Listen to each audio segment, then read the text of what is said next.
में यूपी में जिन्ना का जाप हो रहा है और इसकी वजह ऐतिहासिक कम और राजनीतिक ज्यादा है। समाजवादी पार्टी यूपी में फिर सत्ता में वापसी के लिए जोर लगा रही है और समाजवादी पार्टी के मुखिया अखिलेश यादव को जिन्ना में एक नायक नजर आता है।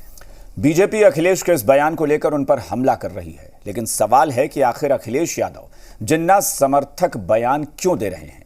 क्या इसके पीछे मुस्लिम वोट बैंक की पॉलिटिक्स है? यूपी में 18% मुस्लिम वोट है। क्या जिन्ना के जाप से 18% वोट मिल सकता है?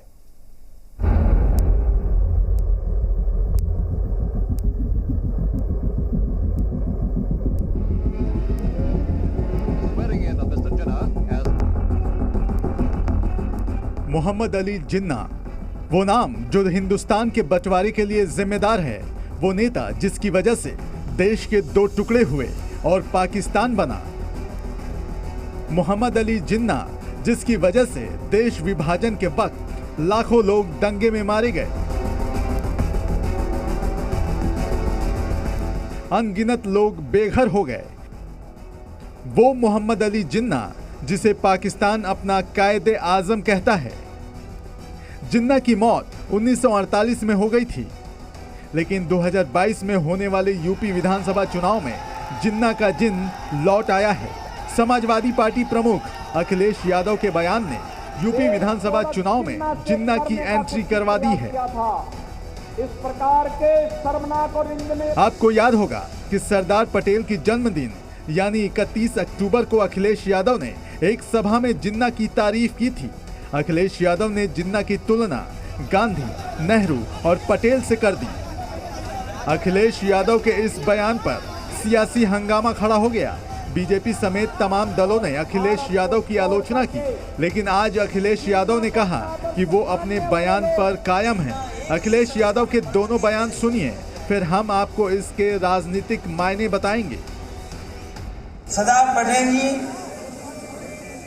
राष्ट्रपिता महात्मा गांधी, जवाहरलाल नेहरू, जिन्ना एक ही संस्था में पढ़ करके बैरिस्टर बन करके आए थे। एक ही जगह पर पढ़ाई लिखाई की उन्होंने, वो बैरिस्टर बने, उन्होंने आजादी दिलाई। उन्हें किसी भी तरीके से अगर किसी का भी संघर्ष करना पड़ा होगा तो वो पीछे नहीं हटे। मैं तो कहूंगा ना कि दोबारा किताबें पढ़ लें, दोबारा किताबें पढ़नी चाहिए। सीएम योगी आदित्यनाथ ने अखिलेश यादव के जिन्ना प्रेम पर प्रहार किया।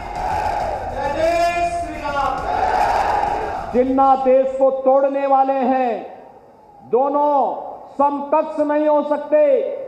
सरदार पटेल राष्ट्र नायक हैं, लेकिन भाइयों बहनों, जिन्ना भारत की एकता को खंडित करने वाले हैं।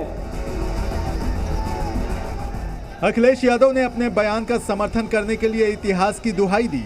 कहा कि उन पर सवाल उठाने वालों को इतिहास पढ़ना चाहिए। सवाल है कि आखिर अखिलेश यादव किस इतिहास की बात कर रहे हैं, क्योंकि भारत के इतिहास में तो जिन्ना एक विलन थे, हैं और हमेशा रहेंगे। उनकी तुलना गांधी, नेहरू या पटेल से नहीं की जा सकती है। देश को तोड़ने वाले जिन्ना को स्वतंत्रता सेनानी कैसे कहा जा सकता है? बीजेपी ने इसे लेकर अखिलेश यादव पर तंज कसा।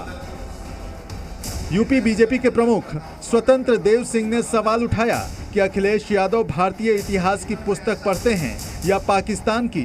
यूपी में विधानसभा चुनाव होने वाले हैं और इस वक्त हर पार्टी चुनावी नफा नुकसान के हिसाब से कदम उठा रही है। ऐसे में सबसे बड़ा सवाल है कि अखिलेश यादव के इस बयान का राजनीतिक मकसद क्या हो सकता है? मुस्लिम और यादव समुदाय को समाजवादी पार्टी का वोट बैंक माना जाता है। यूपी में करीब 18% मुस्लिम वोट हैं। क्या जिन्ना वाले बयान का इस वोट बैंक से संबंध है? अखिलेश यादव को ये समझना चाहिए कि अगर वो इस तरह की बात करके समझ रहे हैं कि कोई तबका या कोई हिस्सा या कोई वोटर इससे खुश होगा, वो तो गलती कर रहे हैं। उनको अपने एडवाइजर्स को चेंज करना चाहिए या खुद को उनको पढ़ना भी चाहिए। वैसे अखिलेश यादव की इस बयान की टाइमिंग भी अहम है, क्योंकि इससे पहले उन्होंने जिन्ना को लेकर कभी इतनी उदारता नहीं दिखाई थी। लेकिन यूपी चुनाव से ठीक पहले वो जिन्ना को लेकर इतने मेहरबान क्यों हो रहे हैं? अखिलेश यादव के राजनीतिक विरोधियों का आरोप है कि उन्होंने बयान चुनावी फायदे के लिए दिया है, लेकिन अखिलेश यादव को याद रखना चाहिए कि जिन्ना भारतीय इतिहास ही नहीं, राजनीति में भी अशुभ साबित हो रहे हैं। लाल कृष्ण आडवाणी इसकी मिसाल हैं, जो जिन्ना की मजार पर गए थे और उसके बाद उनका राजनीतिक ग्राफ कभी नहीं उठ पाया। अब देखना है कि यूपी चुनाव में जिन्ना का वायरस कहां तक फैलता है।